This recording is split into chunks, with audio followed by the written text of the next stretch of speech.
love you one more. Why don't you just make 10 louder and make 10 be the top number and make that a little louder? These go to 11. You know, I had heard your name before years ago, and I think it goes back. You did a something related to like the Apollo, was it an Apollo 13 songwriting contest? And I think you were either one of the finalists or you won the songwriting contest. Is that right? Because I saw it on a Yeah. local TV show. Oh yeah, I did. So I won it was the Apollo 11 50th anniversary Okay. thing, and they did a whole celebration, and I won the song contest. Yeah. So how was that? I mean, that's a huge deal.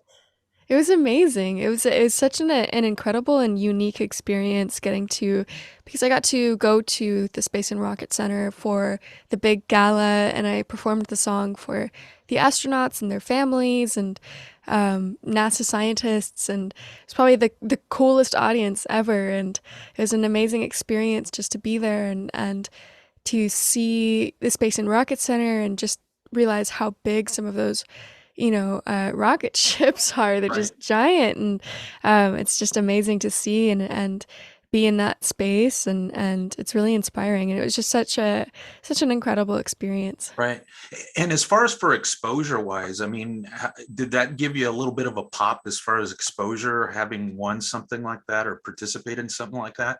I think so. I mean, I did get some news press, and I got to record at Fame Studios in Alabama, which is where the Space and Rocket Center is, and it was an amazing experience overall, and I know that it always connected me with more people, and those connections are always so important, and it's just every little thing, you never know where it goes, and that's currently this project that I'm working on was also from a song contest, and making connections through that. So it's all of that networking is so important, and can really lead to amazing things. Well, this is interesting because I think in just kind of scanning some of the some of your backstory and stuff like that, you had collaborated with Alex, right, for some of your solo stuff. Well, how did that all come to be? Yeah, so about 5 years ago, I won a different song contest called Claim to Fame, and it was the first year they did the contest. It was all digital, and I won actually the cover song contest, and one of the prizes was a Zoom call with Andy Curran, and it was sort of a mentorship call, and we talked, and there was a song of mine that he really liked that was a collaboration I did that was more industrial, and he was talking about how he was working on some similar kind of music, and I offered to sing on some stuff, and he took me up on the offer, and we started working together, and it wasn't until a while into it we had done, I think, 2 or 3 songs, and he brought Alex on board. He showed the music to Alex, and called me up one day and was like, hey, so my buddy Alex from Rush wants to play on some of these songs, and that was crazy and amazing moment for me. And then throughout that process, because it's a long process, we were working on this album together, and throughout that process, Alex played on one of my songs, and I played on a different song he was working on with Marco Miniman called Lover's Calling, and we just continued to collaborate and throw different things at each other, and that's really how that whole connection started. Okay. Were you familiar with either of those two, well, now your bandmates, work before? I mean, I'm just curious whether you were familiar with any of their stuff that they had done in the past. Yeah, I was definitely familiar with Rush. I grew up listening to Rush. My parents were big Rush fans and went to a lot of their concerts, so I was very familiar with Alex and Rush. I was less familiar with Andy when we first started talking.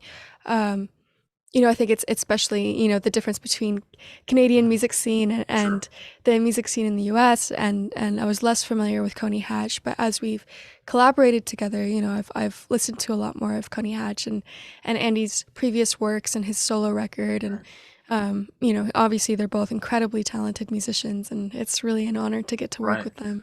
Now, for the people that aren't familiar with your previous work, I mean, how does Envy of None differ from the stuff you've done as a solo artist, in your own words?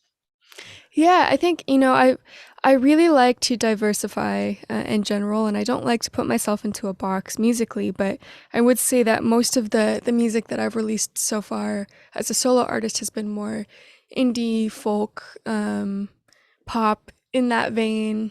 Mhm.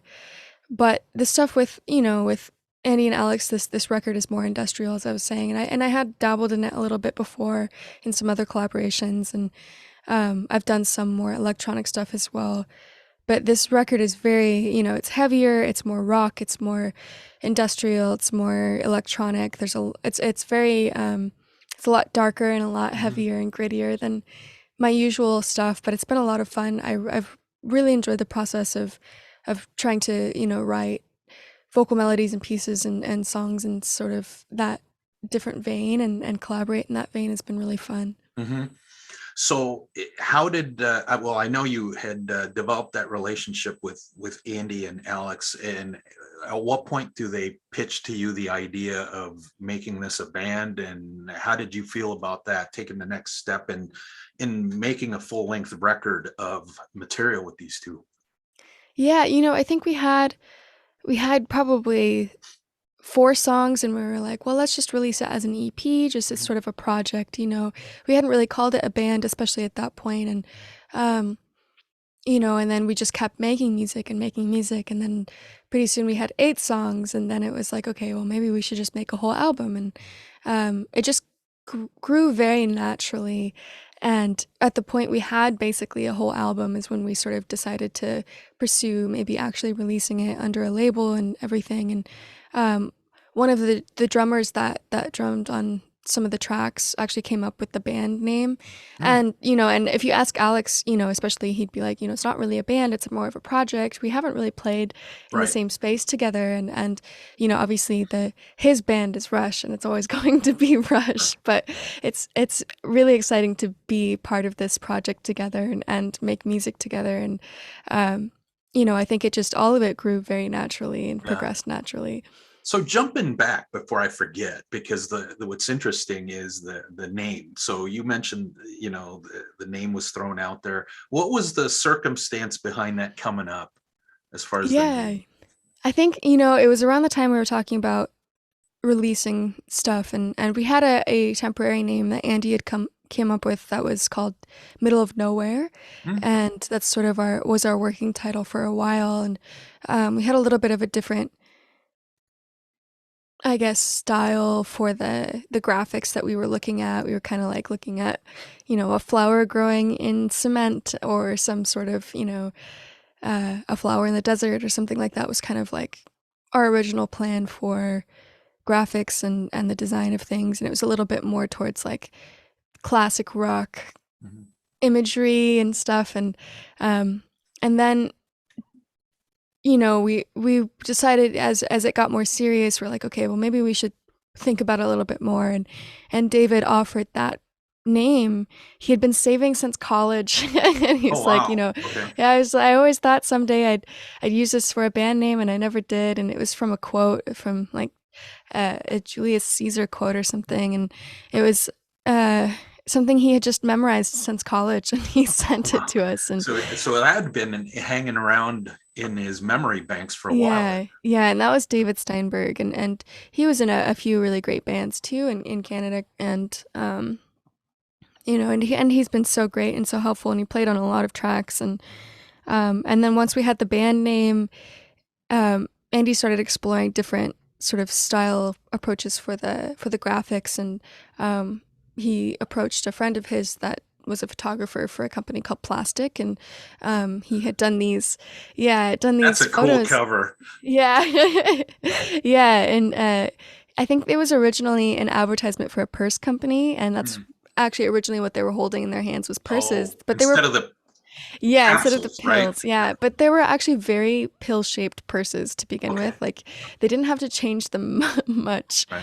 but, it was just such a striking image. We looked through quite a few of them, but that was the one that I think everybody in the group kind of agreed on is, like, this is just super it just catches your Yeah. attention, and it's super interesting, and Yeah. I'm really happy with that choice. I think it's Yeah. yeah, it turned Looks out really great. cool. So I know you mentioned as far as writing the songs and stuff like that, and as far as the writing and the recording, was that all done via file sharing and stuff like that, or did you guys at some point get face to face somewhere and work on some of these tunes? Actually, early on, so most of it was file sharing. We had done back and forth file sharing for probably about 2 years, and then I decided to travel to Toronto, and we booked a studio day, and we recorded drums there, and I did vocals for two of the songs. It's the only two we did sort of in an actual studio for vocals. But I did Enemy and Never Said I Love You, and I sort of pre-gamed all of the vocals I wanted to do.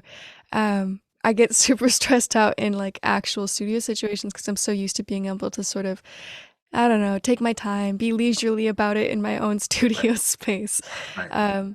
What we did, I went to Toronto early on, and we did some vocals, and then we all hung out. It's the first time we all hung out in the same space. We had dinner together, and Oh, cool. it was just really amazing. It's the first time I met Alex and Andy and Alf in person, and it was really fun. We had a lot of fun in the studio. Cool. Yeah, and that was when it was just going to be an EP, and then we came back and kept making more and more songs, and then it just grew into a full album. Yeah, that's awesome.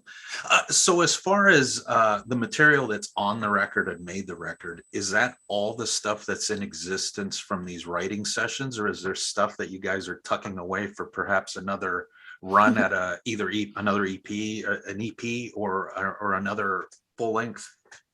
We've talked about it. I think we're sort of waiting to see what happens and trying not to put too much pressure on it. But we do have, like, we have a couple songs on the bonus disc that aren't on the actual album. So for the deluxe edition, for people who get the bonus disc, there's two more songs that aren't on the main record that we worked on together, actually very quickly at the end to get bonus disc content, and that was really fun. And we've been talking about doing more songs. I know Andy has like a whole folder of more songs he wants to send and work on, and I think he's been calling it Envy of Two. Oh, there you go. Now, as far as what was the first song, for this record? Because I know you had worked on some stuff that was going to make the EP, or that's what you guys were thinking about considering issuing. But as far as songs that you brought particularly specifically for this record, what was the first song that you collaborated on for this record?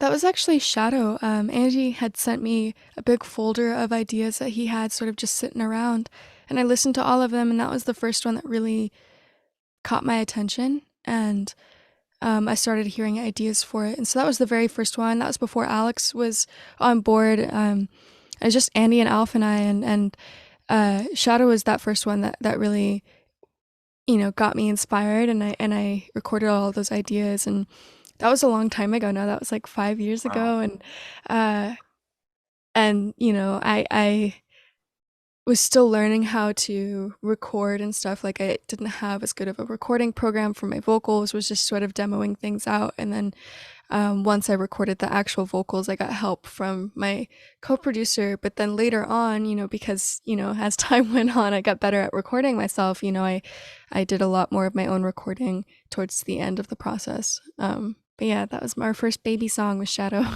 Wow. Now, one of the things that I'm aware of is I know you've been hands-on as far as directing at least, I think, one, if not a couple of your videos, I think, right? So did you have any say as far as the concept or anything for the video for Look Inside at all, or did you kick in your 2 cents on that one at all?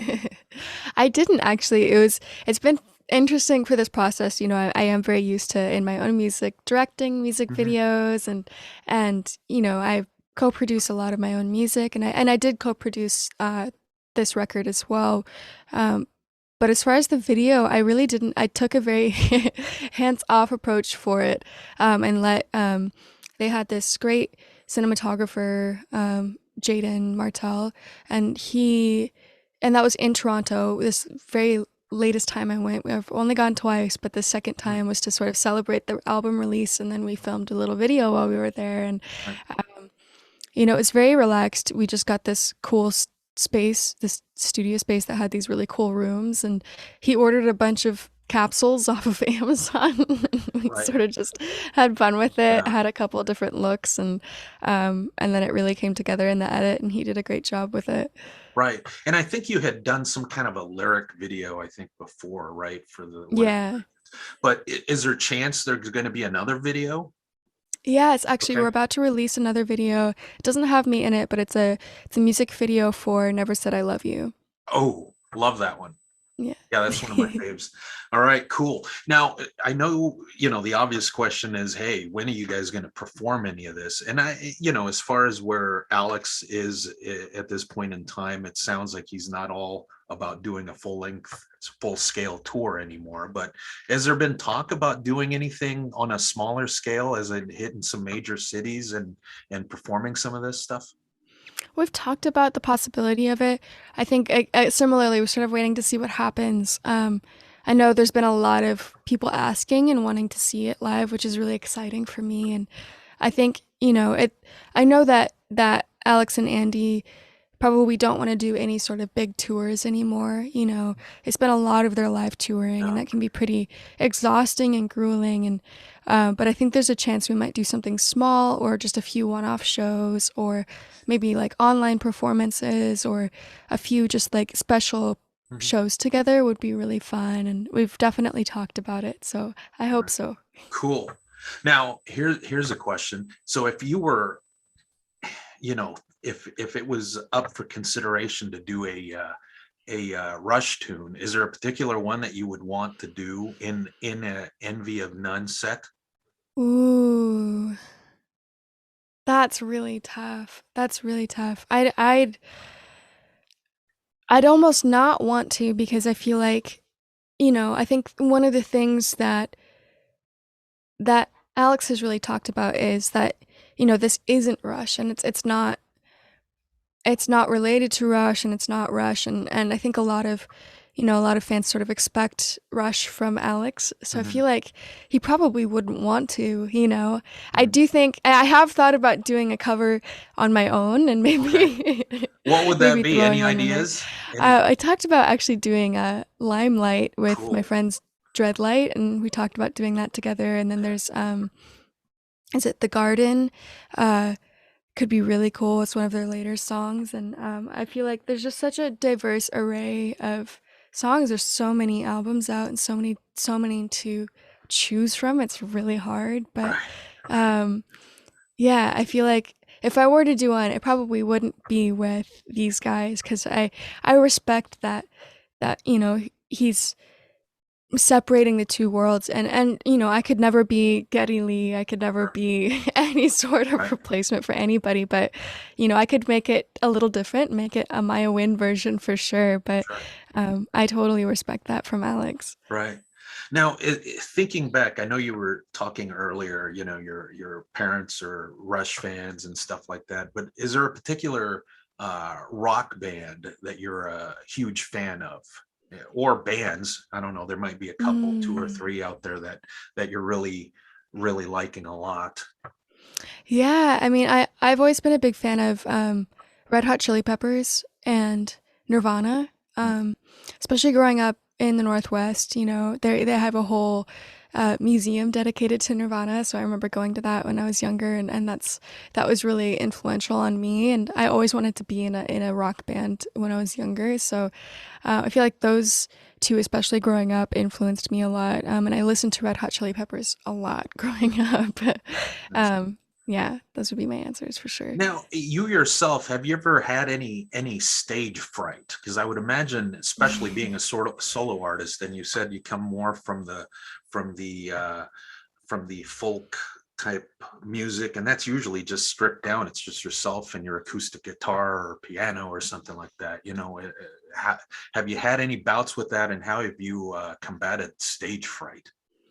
I definitely have stage fright. I think I get I'm an anxious person in general, so I do get anxious.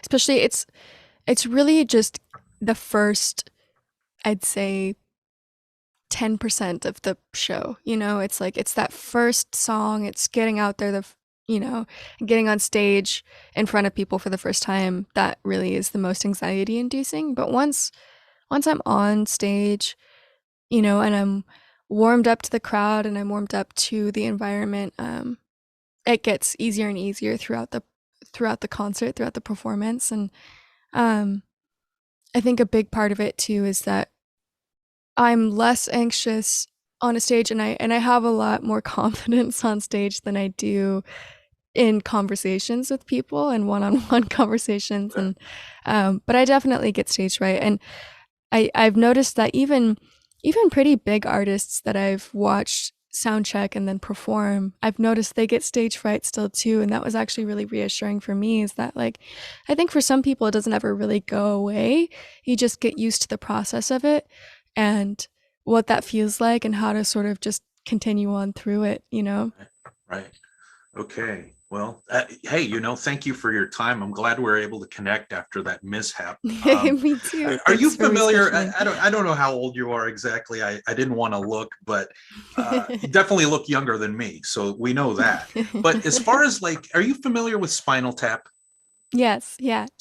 So what would you say has been your Spinal Tap moment, and how did you bounce back from something like that? Whether it be a stage mishap or some wardrobe mishap or something related to a gig. That's a good question.